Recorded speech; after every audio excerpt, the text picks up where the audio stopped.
Amin'ny tontolon'ny fahasalamana kosa indray ao anatin'ny vanim-potoanan'ny ririna tokoa isika amin'izao volana jona izao ary maro ireo trangana aretina izay miseho eny amin'ireo olona rehetra eto Madagasikara.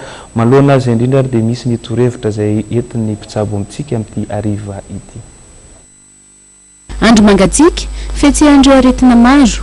Mila manao mafana araka izany ny rehetra fa indrindra ireo mare fara-pahasalamana hisoroana amin'ny fihetsehana aretina. Amin'izao andro ririnina izay somary atanjaka ato ato zany dia tsara zany ny fomba fepetra amin'ny ankapobeny izay tsotra indrindra dia eo amin'ny fomba fitafy ohatra no ahitsy, ohatra hoe manao écharpe, manao satroka, manao atin'akanjo, miankina fahazarany tsirairay moa ny akanjo mafana moa zany. Eo koa moa ny sakafo sy ny zavatra hohanina azo atao koa zany ny zavatra rony mafana arak'izay mahazatra ny tsirairay.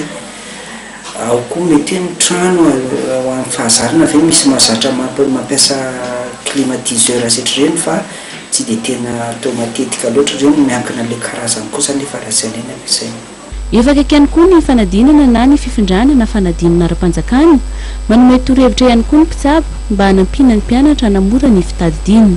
Ho antsika mpianatra izay hanatrika fanadinana ato tsara aloha zany amin'ny ankapobeny hoe atovy ampy ihany ny torimaso amin'ny ankapobeny satria misy fiantraikany any amin'ny ati-doha raha ohatra ka tena tsy ampy.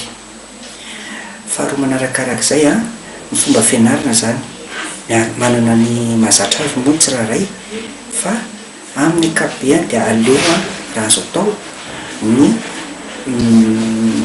matory aloha dia mifo maraina, izay ny tsara indrindra.